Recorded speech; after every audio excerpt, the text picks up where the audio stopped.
Welcome to IMC Live, more specifically our happy hour edition today.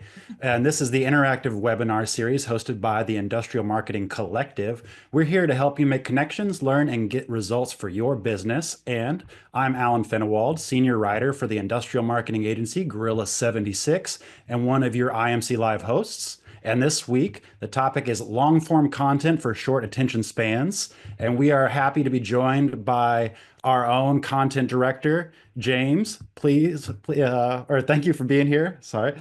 And Why don't you give the people a little introduction? My name is James Boeckmann. I have been the content director at Gorilla 76 for a little over 2 years now. I started at Gorilla 76 as a writer shortly after the pandemic. Before getting into marketing, I was a freelance writer, mostly for a local food magazine here in St. Louis, Sauce Magazine.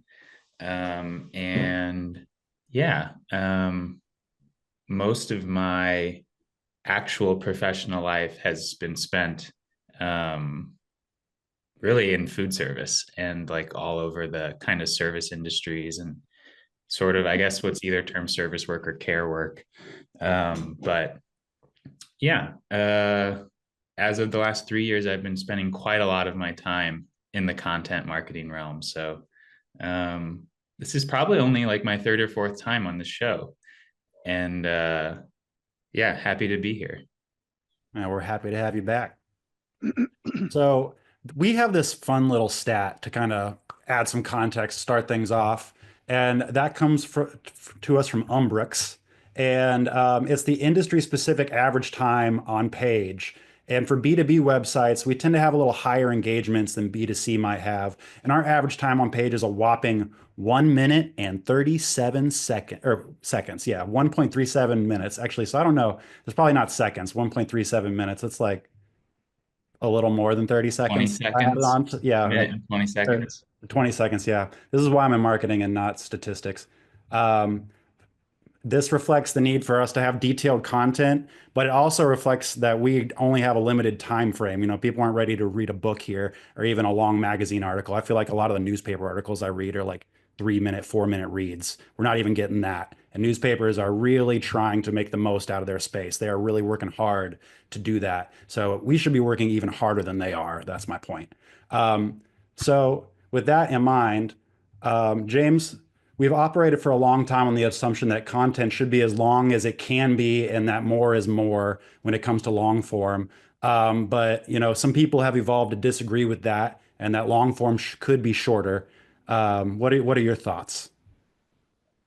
Yeah, I mean, I think I still remember like when I started at Gorilla, like whenever you're starting doing something new, like the early questions from me, I had never written, marketing content before, were like the template type questions, like how long should this be? Like I get an assignment, how long should this be? And like the my director said, like as long as it needs to be.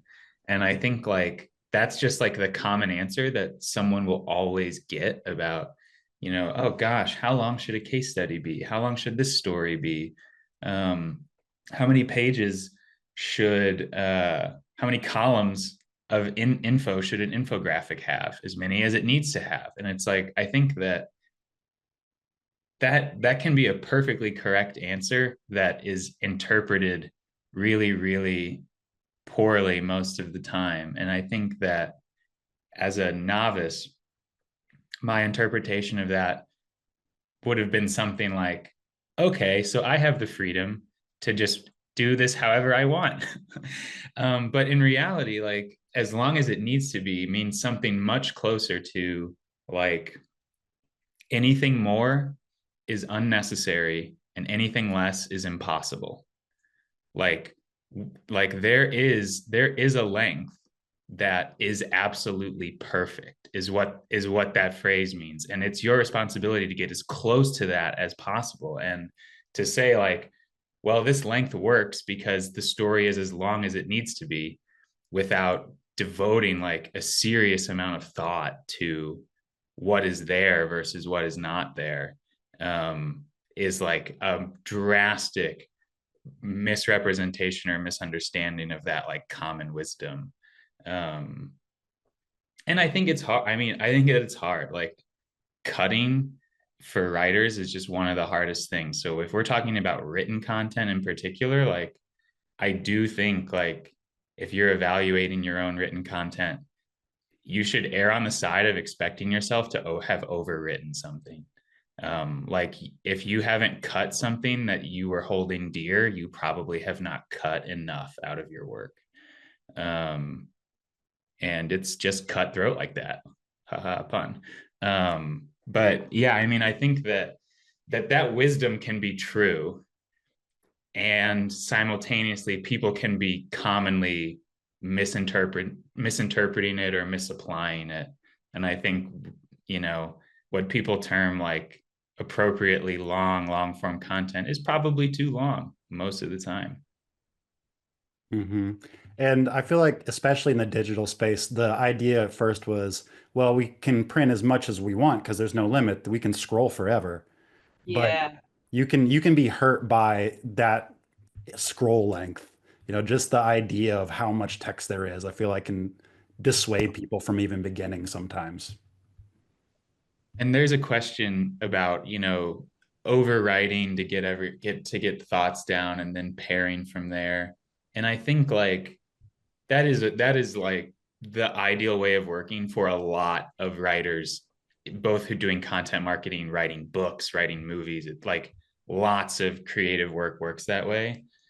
I would say that like paring down, like getting out the paring knife and just like slicing little bits off is maybe not enough. Um, I was listening to a good like analogy that I got from a book by Rick Rubin actually. Was that like if someone's making an album and they've recorded a bunch of songs and they're trying to decide what makes it on the LP, let's say they need like 45 minutes and they're thinking it's going to be something like 10 songs. Well, they recorded 18 songs. Rick Rubin doesn't have them cut down to 10 songs. He has them cut down to 7 and then talk about what 3 need to come back. Like what 3 have I had an emotional reaction to them not being here? Like what 3 must now earn their place again at the table, um, rather than just like one at a time ticking things off. It's like, again, it's like too timid, I think, a process of like making something shorter. Um, it'd be an easy way to end up with an 11 song album where you wanted a 10 song album because you're having a hard time just knocking that one last thing off and you justify it. So like one way of thinking about, you know, doing the it's like what happens to with write drunk edit sober. It's like write everything, and then cut smart. Like part of cutting smart, if you write everything, is going to be cutting a little viciously, um, and being hardcore about it, um, and then discovering when you reapproach this new cut thing, if there is anything that you have learned was actually necessary, where you've tripped over the anything less is impossible, um, bar. But yeah, I mean, that's a good question. And I do think that like a goal to write short things shouldn't force you to write in any certain way and force you to like not do the, you know, full draft, like word vomit, if that's the way someone wants to work with written content. But um, I think it, the way that I always look at it is whenever I'm going to like review a piece, the when I'm at my best, when I'm performing at my best, the first thing I do is I reread the brief. You know, like what was the goal of the piece in the first place? Like what was I trying to communicate? What was the point of this video that I was making? Did I actually accomplish that? Or did I get off track? Um, and if I got off track, was it for a good purpose? Like, was it first because I discovered something along the way through like research or whatever? Or like, did I just get distracted by like this shiny thing and now I'm excited about something that's really not relevant to the overall message. And that helps me when I'm reviewing content, whatever form it might be in, whatever media, to think not just about like cutting out, the Oxford commas, but thinking about the structure of the piece. Like, is the story that I'm telling, like, is it easy to follow? Is it like building in the right direction? If that makes sense. Yeah, 100%. And I think sometimes what a good way to think about, or a good way to start producing shorter content that is just as impactful, is to stop writing your way out of a structural problem. Again, sticking with written content, but you can imagine this working the same way with like video. Don't add your way out of a structural problem.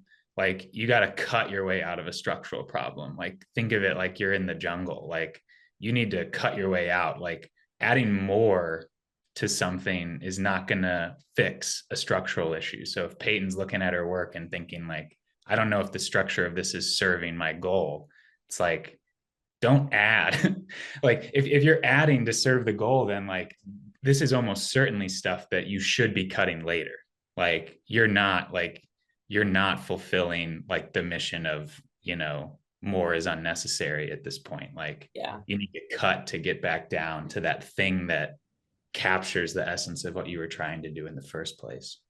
Yeah, I like that you brought up structure, because I feel like the easiest way to avoid doing this over the longest haul ever of just chopping and moving and stuff is to have an outline, a structure that is created around the idea of absolute consumability. Like, what is the easiest way for this information to be taken in the most interesting way that I can structure this without having like a big thing at the end, because you never want to risk someone stopping reading for this kind of stuff. You don't want to have a big climactic moment, like a play or something. Usually keeping it more in the inverted pyramid model, I would think, but while not making it to where people don't feel any need to continue reading at any point. I'd be interested to hear from the folks here today, like if you guys want to drop in the chat, and if like what the average like scroll depth on your website typically is, like how far do people get on a piece of content, whether it's short or long. Because I think in a lot of cases we celebrate a 50% scroll depth. You're like, okay, they made it halfway, we've got that mid-page CTA, woohoo, and on other pieces of content you're really trying to make sure that they're like you've mapped out. I think about like conversion focused landing pages, right? Like, why do those work? Well, they break up the content in like a visually engaging way to help encourage the scroll. Like, you're always seeing some like little clip of the next sexy headline, that's gonna hopefully hook you and bring you to like the next step down that page. But yeah, if you just got a wall of text, Yeah. I would imagine your scroll depth on those types of pages is just going to be a lot. Yeah, I feel like there's a lot you could get into there, but I want to bring in back the Rick Rubin thing. If you've got a constant scroll depth of halfway, then maybe the thought is, okay, what needs to be higher up that is left for people to know that they're not knowing, and how can we get it up higher to where more people are going to actually read it? Much like the cut all the songs but seven, and then try to justify having three back kind of thing. Mm-hmm. Then also An element of like, let's say, I think it's like, okay, this claim about short attention spans, and like we're in the digital age, and kids have iPads at the dinner table now. Like, all of this like harumphing about like people's attention spans like fails to like, I guess, account for the fact that like, man, people still read books. People still watch movies are as long as they've ever been or longer. Television shows go on endlessly. And what people really don't have the time and attention for is marketing. Like, marketing is intrusive. I tried to watch a YouTube video and instead I got someone's ad. Oftentimes, like, that's the experience folks are having. And there's an amount that, like, you can do all the same things to keep someone interested and to keep someone scrolling on a page that, like, Martin Scorsese can do in a movie, or that White Lotus can do with the script. But, like, you have to earn the attention of someone in the same way that, like, any artist has to earn the attention of their audience. And, like, it's significantly harder if we're talking about, like, ad content, like a pre-roll ad in a YouTube campaign. Like, it's hard to get someone to not watch the thing that they had clicked to watch and instead watch your content. But that's just part of the challenge. And it takes some amount of looking at your message and evaluating whether it is meaningful enough, engaging enough, valuable enough for someone's actual real time, that they get the same amount as everyone else every day. And are they going to spend it on the thing that you wrote or the thing that someone else wrote? Mm-hmm. I think it's just like the scroll depth on your website is a way of, like, considering how good you are so far at earning people's attention, and to think about it in that way probably will make you a more thoughtful, better content creator. Mm-hmm. Yeah, and so someone mentioned, Katie mentioned the power of storytelling, and that has the ability to make people stay longer. Like all the things that you mentioned were pretty much, narrative media. Um, and I feel like there's definitely a lot of places for that, depending on where in the funnel this content is intended to be, and what challenges or pain points you are trying to overcome, objections you're trying to handle. Like, if it is a high in the funnel thing where you're just trying to introduce a product, then I feel like the narrative storytelling is really important. If it's something that it's like someone is an engineer somewhere is just like, I need to just make sure that all these specs line up right, and I need this to be as quick and easy as possible, then story time might be the most annoying thing physically possible for that person. It's like when you get to a blog and you're just trying to get to the freaking recipe, and like, yeah. you're like, oh my gosh, like, how much do I need to know about like everything that you did for the past 3 weeks to, like, lead up to the time that you cooked this dish? Yeah, it's someone, like, making up. I mean, and it's like, I know that they're telling the story of, like, the third time their mom ever cooked this with them. Mm-hmm. And it's like, this isn't even real. Like, I'm scrolling past 1,500 words of fake, like, this is a pure fiction that I didn't ask for, just to find, like, because I forgot how much crushed tomatoes I'm trying to use in this chicken curry or whatever it is. Like, it is truly infuriating. And you may be doing the same thing to the people on your website unwittingly. Don't be that guy. Yeah. I mean, it happens. I've seen, client websites, like, when we're talking about working with a new client, that make a much more innocent, much less infuriating version of that same mistake. Putting a story where a story is beside the point.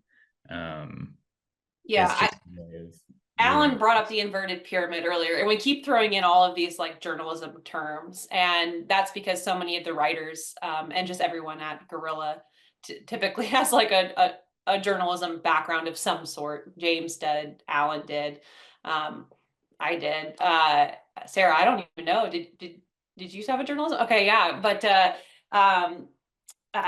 a lot of people do, and he mentioned the inverted pyramid, and, like, that whole premise is that you don't bury the lead, like, put the most important information at the top and then explain where you need to further down.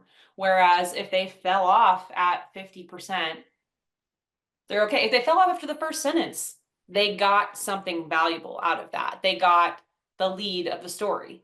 They understand what happened. So every single sentence should be building from there. But like the first sentence needs to be the most important. And I guess, I mean, there's probably, and obviously not every news article has like the standard lead sentence. Sometimes there is like the longer lead in, I guess, but it's got to be the right kind of story and the right kind of situation. Maybe that's a case study, you know, not a product page. You know, like if it's a product page, get to the point. What's this product? What does it do? Where can they use it? How is like what's the application? Use cases. I feel like I've been guilty of that with case studies in the past where I've got such a nice narrative story. It's like it's got a beginning, a middle, and an end. It's got like a whole little arc. I'm so pleased. And then I realized like, oh, well, maybe the things that the people wanted to know I didn't get to until 2/3 of the way through because, you know, that's when the results started happening. And I think that's why in case studies specifically, and I've seen this work in campaigns. So you take a case study, you wrote it, and now you're trying to distribute it. So you create your social assets, like, you know, your graphics. Well, think about how you transform that long form case study into an ad that's going to perform well on LinkedIn. You think, what were the key metrics? What were the key results that happened? And you slap those in a headline. Why are you only doing that in your LinkedIn ad? Why not do that on like in the article itself?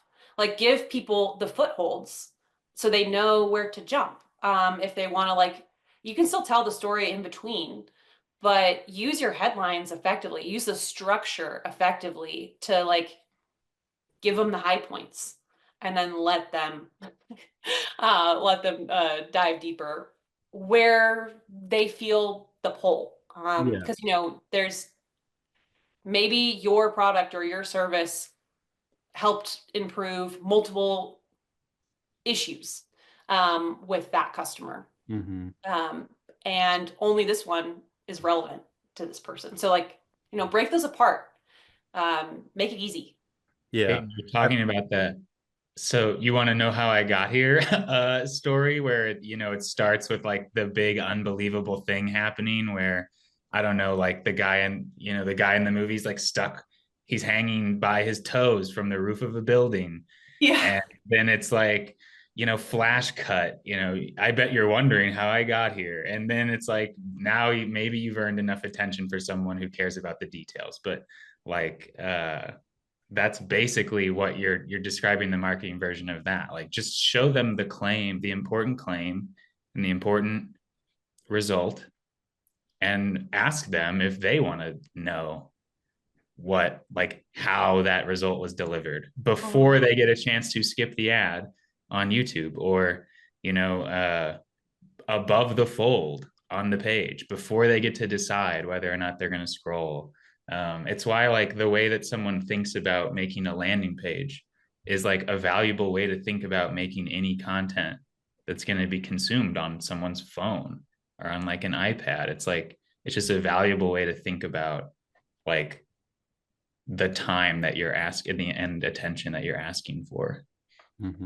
Yeah, like it almost feels like you could build a Wikipedia style page, you know, when you put it all together, other than, you know, if it was a narrative beginning, like James just mentioned, where it's like, here's the situation that we're going to explain that we're going to inevitably get to. But if it's something that's more informative, you know, you could just be like, here's the bulk information like Wikipedia does. Here's the top, and then here are the bullet point hyperlinks you can go to for the specifics of what you want to learn about most.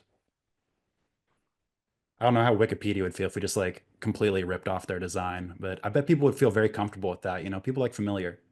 They struggle so bad to sell though. Like, and it is great. It's a great format for consuming content for a long time, but it's a great format for doing so totally purposelessly. Um, All so of a I don't. sudden you like click in, you're like, what is that word? And then now you're like in linguistics when you started. You're Well, just like, maybe the hyperlink strategy needs to be a little different. yeah. Oh gosh. Yeah, you know, like I think like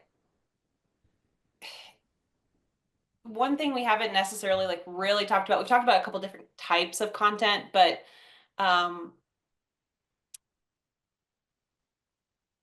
like in your written content, I think we're doing like a disservice. We're like, I don't know, making it too hard on our readers when we don't break it up. And I mean, headlines are one way to break it up.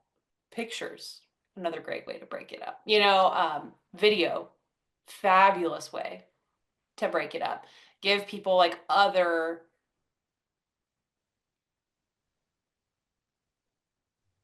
what's like, you know, Multimedia.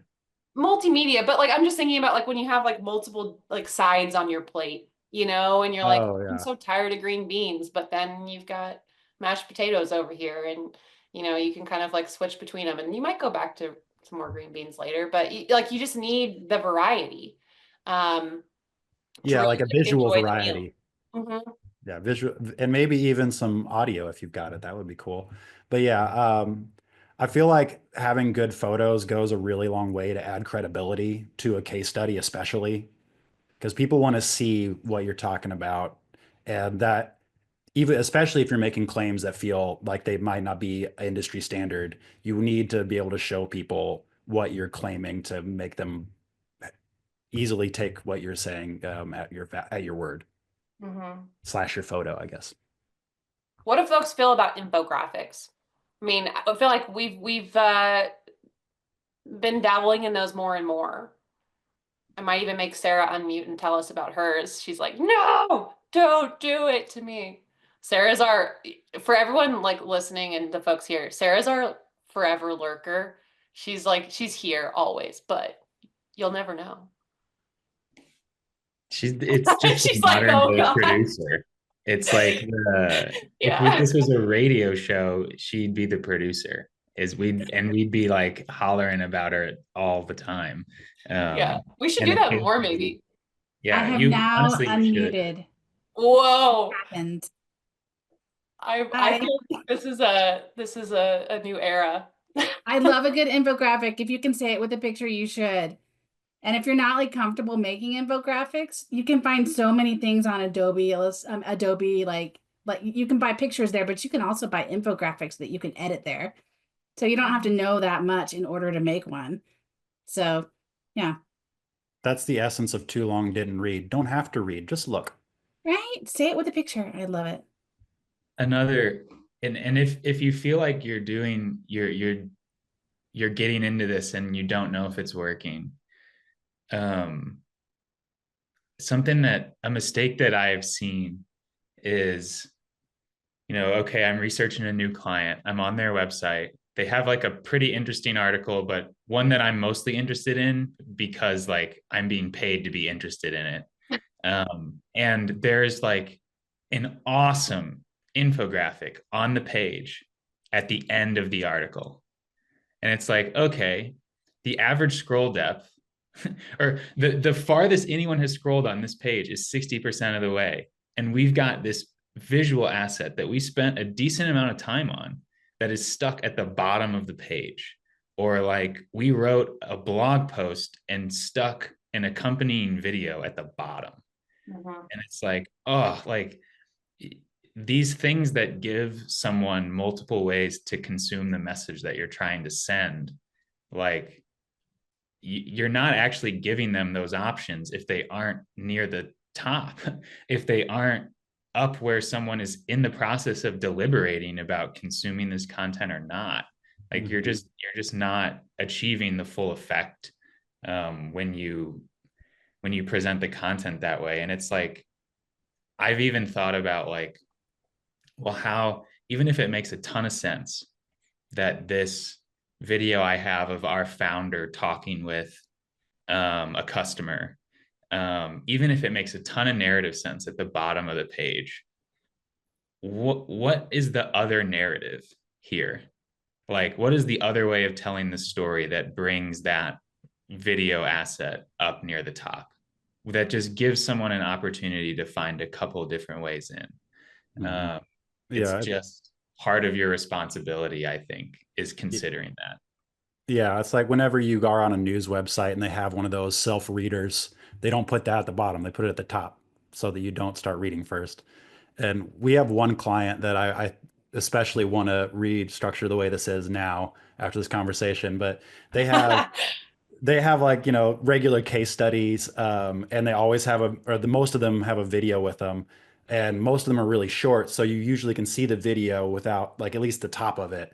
But sometimes these are longer and you got to scroll a little ways to get to that video and if I would think, and if I had read all of that and was like on the fence about all this and then saw that video, I'd be very annoyed.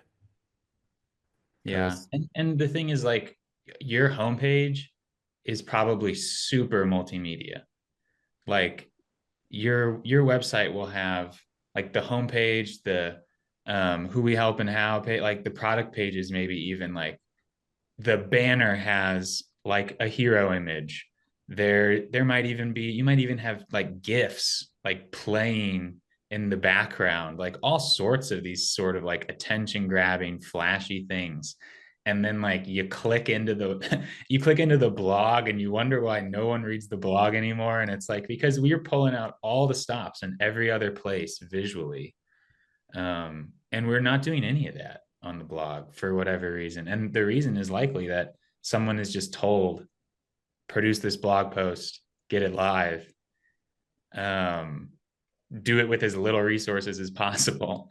And in reality, like anything that is being done with that kind of mindset is going to lack some level of impact. And there's a point at which, like, that's why people end up considering whether they should be doing long form written content at all. It's mainly because they've gotten out of the habit of taking it so seriously, and dedicating like an amount of thought and effort into it that was like way more par for the course back in like the early boom days of content marketing, from what I've read as a more of a historian of that time than a practitioner of that time. I think what I would build on there, James, is like if anyone is looking for a little smidge of encouragement to spend extra time reviewing the structure of a piece of content, it's worth it. Like it's worth it to do that, and get more eyes on that, achieve your SEO value. All of that's great, but also when you create a piece of like really killer long form content, the potential for repurposing it into other things is so great. Like it is just like if you make something short, it's harder to maybe repurpose that. But if you have a long form piece of content that is already well thought out, or you've already structured it in a nice way where it could be broken apart, each section is a campaign. Like it is like a piece of like a campaign that you could be running. Each section could become its own social post or two that you can then link back to that piece of content, video or otherwise, and give people the opportunity, like James was saying too, like just to find their own way, give them multiple options to engage with you and dig deeper if they want to. And I think like that's, you mentioned hyperlinks a little bit, with kind of like joking with Wikipedia, but like hyperlinks are important too. Like you want to be able to, you don't have to say everything all on that page, so don't get like so like freaked out that you have to like capture attention, keep them there forever. It's like, no, just like give them something of value and then build the relationship with them, nurture them, allow them to dig deeper if they want to. Don't like pressure them into like, not every single page has to be focused on like conversion, I guess, like in that moment. Some of them are purely there to show that you have a certain capability as a business, or, you're credible, you've done this before. I think sometimes we just get so caught up in like results, in terms of leads, because that's what maybe the sales team cares about, that we don't think about the longer term like impact of something that's just brand awareness or brand building of any kind.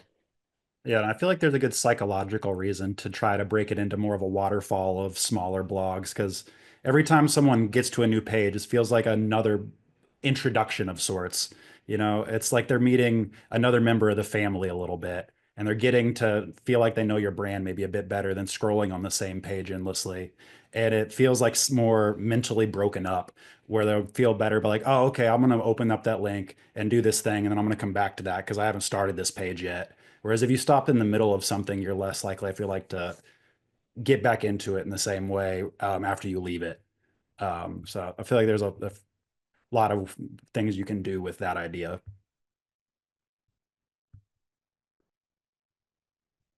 I don't know, James, what do you think? I was gonna ask Peyton if she's got any like, I don't know, anyone she holds in high regard about how they handle long form content, maybe outside of like how we do it internally, if there's any like. So I struggle to come up with like an example in industrial, I guess, of someone doing long form content outside of like us in a way that I really like. But Shade. well, no, I just like I can't, nothing like jumps right to mind where I'm like, oh, that's really like really great. But I think the one writer who I really enjoy is like a personal finance, and she does a podcast and everything, but uh she has this newsletter, and the newsletter takes me like 20 or 30 minutes to read when I read it from top to bottom. Like it is long. But I think what makes it really engaging is sections. So you can jump and scroll to different things. She goes in depth. Uh, she doesn't like tell you everything about everything in the news article. Like she has her focal points, and then she links out to different things. And then the other thing that she does is she's got a really strong voice. And it just is fun to read her stuff. Like you just get kind of like wrapped into it, like you're her friend, sort of thing. And even though she's talking about economics and finance and tariffs, or whatever, you're just like, it's interesting. It's just it makes it accessible in a way that feels like you're just talking to somebody that's interested in the same things that you're interested in. And I think like that's what we should be trying to achieve with our content, is like a genuine conversation. Mm-hmm. Yeah, I like that. I feel like my point might not pair well with that, but a flip side of the coin, maybe. But I really like the content that feels like you're falling into it because it is so interactive. Like you're not necessarily scrolling down, you're going over a page. And every page has this huge visual component. And maybe there's things you can click within it that bring up different text. Or we'll always have like the most important things, though, very visually apparent. Um, but this feels like you're falling into the content. And I feel like the New York Times kind of started with that kind of thing, and other companies with a big budget for content are kind of picking up on that in a way that I think is really fun. But at the point everyone's doing it, might not be as fun anymore. Yeah. UX can make a big difference for sure. Or Yeah, UI. there's like there's probably usually like a budgetary restriction sometimes on like, or like a resource restriction on what can be achieved like on the dev side. But Mhm. like that is going away. you know, like There's plugins for everything at this point. If you Yeah. feel like you need a calculator, look up the calculator plugins on WordPress. There's probably something there that you could plug into your article.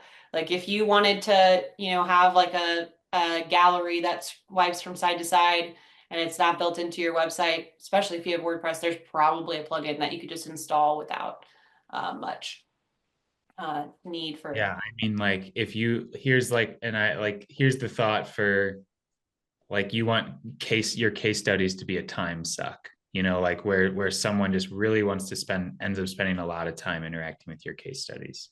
It's like you've got a map of the locations of your installations on your website. Why is that not the case study interface?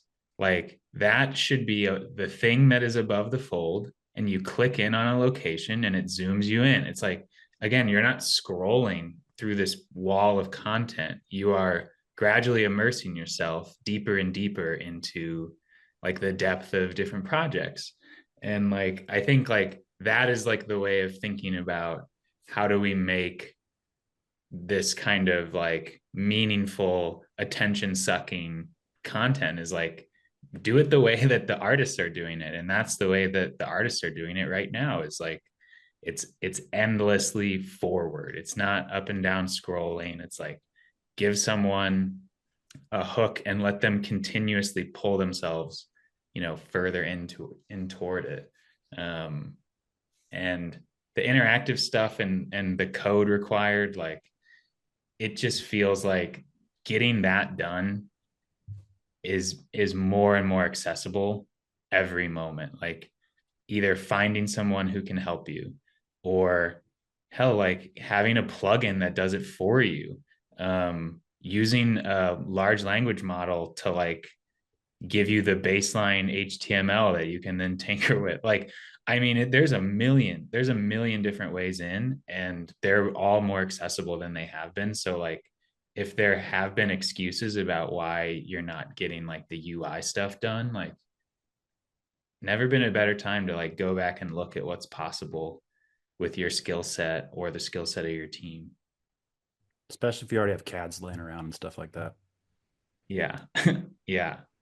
Yeah. And like files. I mean, gosh, if you've got like just you should be able to walk someone through like a drawing.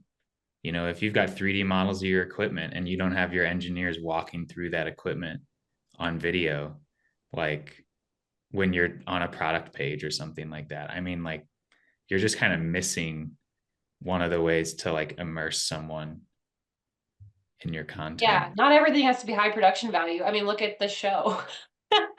You know, like we're on Zoom and we just like that's a really good idea, James. Like maybe it's just as simple as like you do an interview like you would with your engineer, but you do it with the file open and they're guiding you through it. You can clip little things there. But well, I know it's the evening, and I think Maria, you said that you were having lunch, so it's still lunchtime by you, but we'll wrap up. James, I really appreciate you coming on and talking to us about this. I was joking with Alan before we started that you know, my parents are coming in town to visit this weekend, and they're going to be like, you can talk about that for 45 minutes. And I feel like we can keep going. You know, we talked about it for 48 minutes. Yeah, 48 minutes. But it's been a really fun conversation. I feel inspired to be, I don't know, to like lean into the more artistic side of things and like maybe consider the work a little bit more artistically than I have in the past. So thanks for the conversation, man. Well, I'm glad you enjoyed it. Thanks to everyone who came, and I apologize that you missed Rose, but I'm sure she'll be back. Yeah. That's so Rose is one of our directors of accounts here at Gorilla, and she's also a senior writer and just a stellar person. Lots of great ideas. She's going to be joining us on the show April 15th. So we're going to be doing another like evening show, because Rose is in a time zone where the morning show would be the middle of her night. So we are trying to accommodate that, and we want to bring her on because she's so fun. But yeah, our next show is actually going to be on April 17th, and it's at our regular time, so 10 a.m. Central. And we are having Dale Underwood on, who some of y'all saw in the audience today. He's going to be talking to us about pricing curiosity. And when I tell you I'm excited for this conversation, I don't think I've ever been more excited for an IMC Live, like ever. Oh, Dale. Yeah. So like I've met with Dale now 3 times leading up to this. I'm not trying to like build too much hype, but like seriously, he's blowing my mind with his ideas. And I'm really looking forward to how he's going to share, like how we can maybe rethink marketing's authority on pricing and how we can, I don't know, break in to something that sales wants to own completely. So yeah, looking forward to that. But if you want to be part of the conversations between now and April 17th and after that, and you want to join Circle, we have Industrial Marketing Collective there. Just message me or Alan or Sarah or James, any of us here at Gorilla, and we can get you added to Industrial Marketing Collective as well. But thank you everyone for joining and hanging out. Good time, everybody.